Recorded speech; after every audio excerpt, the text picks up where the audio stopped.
Now again, we're still in an urban driving environment, so you want to be cognizant of the cars. That vehicle that just turned left, there's another one that's got their left blinker on. You want to check for cars exiting parking lots. You notice there are a lot of trees, so a lot of distractions and obstructions to your line of sight.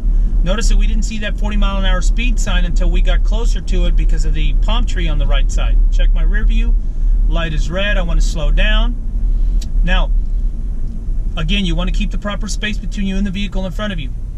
The cars on the right-hand side, one of the things that you want to keep an eye out for are vehicles that are making that left turn and they blow through that red light. Not only that, there's going to be cars that are turning right. Once our light is green, they're going to have a red, like that maroon van that's approaching, didn't even stop. You see that? Those are the things that you guys have to look out for. People are in such a rush and completely oblivious to in some cases, to what they're doing. Not always. Light's green, check right, check left, accelerate gradually, check your mirrors. See that bicyclist that just pulled into the road? You got to watch out for things like that. Once again, a lot of stuff going on. So you want to make sure that you're scanning the road. Now, there is no bike lane, so I have to be very, very careful with this bicyclist. I can't change lanes because there are cars in the left. So what I'm going to do is put my blinker on, move over. What you should do under normal circumstances is make a complete lane change if you can. Otherwise, you want to make sure you give the bicyclist plenty of room. Once you pass him, then you can go ahead and get centered back in your lane. Lane position 2.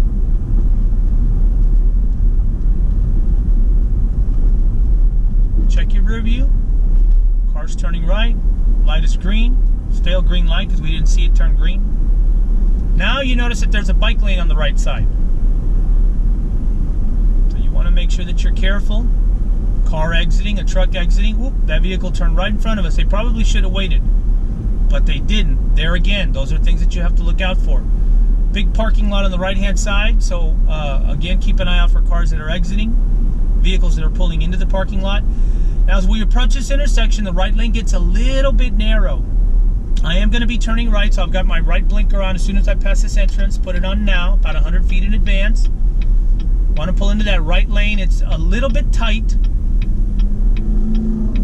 so you want to make sure you're very careful. Not only that, but there are sometimes cases where vehicles in the left lane, immediately to the left of us, don't realize that they can't turn right from that lane. The lane that I'm in now is a right turn lane only, but there's only one right turn lane. Now you can turn right on red. You notice those cars did turn. Light's now green. I got to watch out for this vehicle to my left because it's a little tight. And then I accelerate through my turn. Check my mirror. I'm going to change lanes immediately, so I put my left blinker on, look over my left shoulder, check my mirrors, and as I'm changing lanes, I also have to keep an eye on that yellow taxi and the white vehicles on the right-hand side, the white SUVs, as they're inching up. I'm going to stay in the center lane, scan the road ahead, construction sign to the right, so right lane is actually closed. Notice how it's backed up. I'm going to put my left blinker on, check my left blind spot, mirrors, gradually change lanes.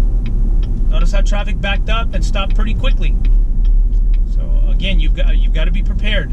Check my rear view, start to slow down. You notice how traffic's getting a little heavier. Once again, driving in an urban area, urban driving environment. Moderate risk, lots of traffic. Proper space between you and the vehicle in front of you. At least a car's length, or a good way to gauge it is, again, you want to make sure that you're able to see the tires of the vehicle in front of the back tires of the vehicle in front of you, touching the surface of the ground. Right now I'm scanning right, scanning left, checking my mirrors. The light is red, but there are probably about 20 or 30 cars in front of me. So that means that I may or may not make this light, just depending on how long the light is.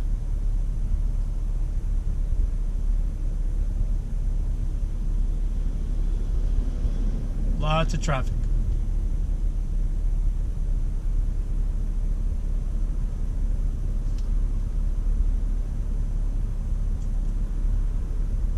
All right, the light's turned green. It's going to take a little bit of time before we're able to proceed. A lot of traffic in front of us. Some cars turning left, some cars turning straight. Now this specific lane, I'm going straight.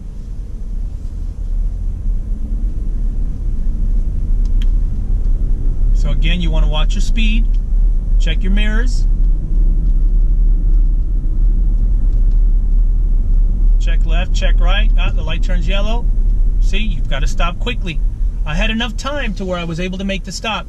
So it's one of those situations where when you're approaching intersections, you know, there is a point that we refer to as a point of no return.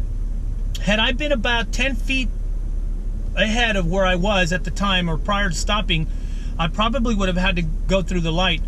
Two reasons: because I would have been in the middle of the intersection, A, and B, there is a vehicle that is right on my tail, right behind me. So if I'd have stopped, chances are I would have gotten rear-ended. And those are the things that you have to be aware of.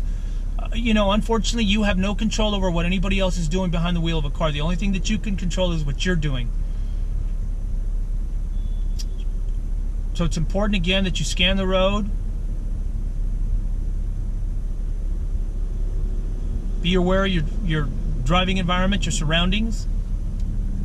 Lots of traffic. So before I proceed, once my light turns green, I still have to be aware with those cars that are making that left. Now, they currently have a protected left turn. If you notice, there's no through traffic. That turn will eventually, or that left turn light will eventually turn green, which means that they will have to yield the right of way to oncoming traffic. It'll either turn green or red. I can't see the sign, so I don't know whether it's a protected left turn only, or whether it goes from a protected left to a solid green light to an unprotected. So from a protected to an unprotected. Lots of traffic, lots of construction. Lights green, check left, check right, check mirrors, accelerate gradually through. Now you notice the traffic light in front of me is red. Now it's turned green, which means it is a fresh green light. We've actually seen it turn green. Notice the cars on the right that are merging.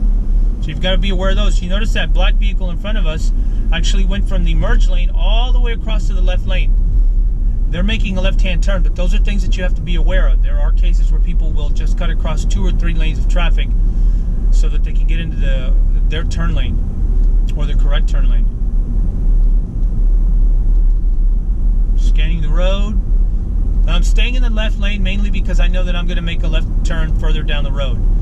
So you want to make sure that you're careful. Watch out for these folks here in the left turn lane. Sometimes they don't realize they're in the turn lane and they try to pull back into the through lane. The car exiting that parking lot.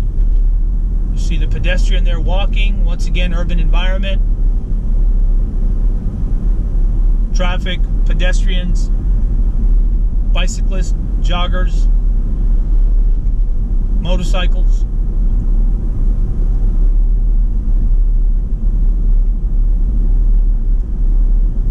Notice the jogger on the left side.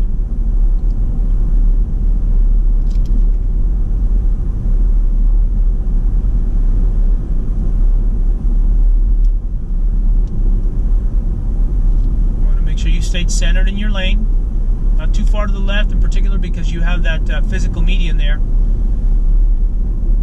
want to make sure you maintain vehicle balance. You see the sign on the right hand side warning us of a traffic light. So traffic light ahead, you can start preparing. A bit of a blind curve here, limited visibility. You can't see the traffic light because of the tree on the right. Check your rear view, cover your brake, and go ahead and accelerate through the intersection. Speed limit 45 miles an hour. Traffic is not too heavy. Not too many cars behind me, and the ones that are behind me are probably a quarter mile back. Traffic starts to thin out just a little bit. Both hands on the steering wheel, 9 and 3.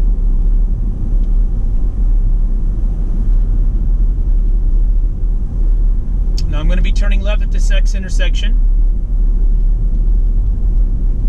So I want to go ahead and put my left blinker on now. Indicate that I am turning left. Check my rear view. There is a turn lane, so I'm going to gradually pull into the turn lane. There's a sign, left turn signal, road markings, left turn only. I want to stop behind the stop sign. The stop line. The crosswalk. Now there is no sign verifying whether this is a protected or unprotected left turn, but because of the arrow that indicates, the red arrow at the time, indicates that this turn will be a protected left turn. But you still have to be aware and be conscious of the fact that you're going to have oncoming traffic. Once again, you've got to be aware of the fact that there are vehicles that may run the red light. Folks that are turning right on red. Now when you make this left, you want to go left to left. I'm turning into a 2-lane road. I want to make sure that I take the lane nearest to me. Scan the road left, scan the road right. Once that light turns green, I'm going to check left, check right. Oncoming traffic. Make sure there's no one that's running a red light. Alright, everything looks good. I'm going to make my left turn, left lane to left lane, hand over hand, or hand to hand. I'm going to accelerate through the turn. I'm going to put my right blinker on, check my blind spot, check my mirrors, look over my shoulder, and gradually change lanes. Now the reason I'm doing that is because I know that I'm going to have to make a right-hand turn just up ahead. So rather than wait, I want to go ahead and make sure that I get in the correct turn lane.